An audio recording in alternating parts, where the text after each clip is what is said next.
Supreme court का डंडा चलने के बाद तो सरकार मजबूर हुई इलेक्शन कराने के लिए, और इस इलेक्शन में जिस तरह से सरकार इस इलेक्शन को हाईजैक करने की कोशिश कर रही है, जनता में उसके खिलाफ गुस्सा है।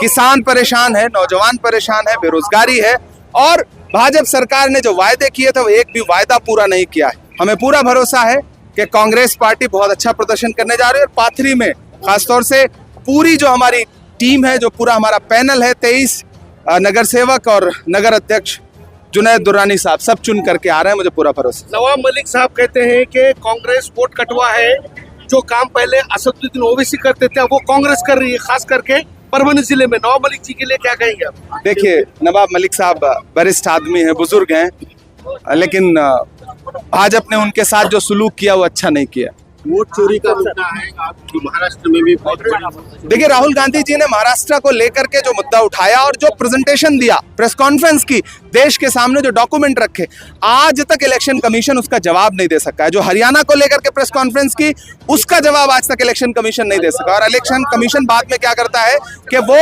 एक राजनीतिक दल का स्पोक्सपर्सन बन के बात करने लगता है। एक स्वतंत्र संस्था है इलेक्शन कमीशन, उसकी जिम्मेदारी है कि वो लोगों का वोटिंग में, चुनावी प्रक्रिया में भरोसा बचा करके रखे, ये उसकी जिम्मेदारी है। राहुल जी के इल्जामात आज भी जस के तस हैं, इलेक्शन कमीशन जवाब नहीं दे पाया। देखिए, इमरान प्रतापगढ़ी साहब का मैं बहुत बहुत शुक्रगुजार हूँ, आभारी हूँ कि उन्होंने हमारी विनती को मान देकर वो आज पाथरी के बीच आए। इससे पहले भी वो पाथरी आए थे, लेकिन एक शायर के हैसियत से, कवि के हैसियत से आए थे। इस बार हमारे कांग्रेस पार्टी के नेता और खासदार की हैसियत से वो यहाँ पर आए, और हमारे जो आने वाले नगर पालिका चुनाव है उसके लिए उन्होंने प्रचार किया।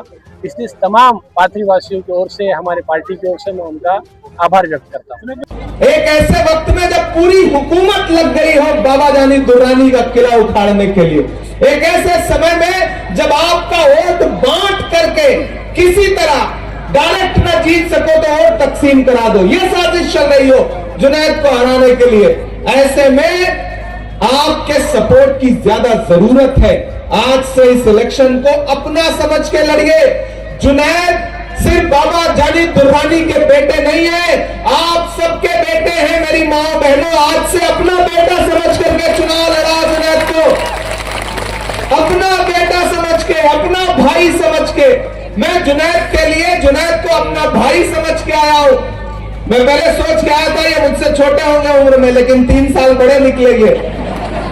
तो जब इन्होंने बताया अपनी एज तक, मुझे पता चला कि चलो मैं बड़े भाई के लिए वोट मांगने आया हूं। और फिर से वो शेर पढ़ रहा हूं, क्योंकि वो शेर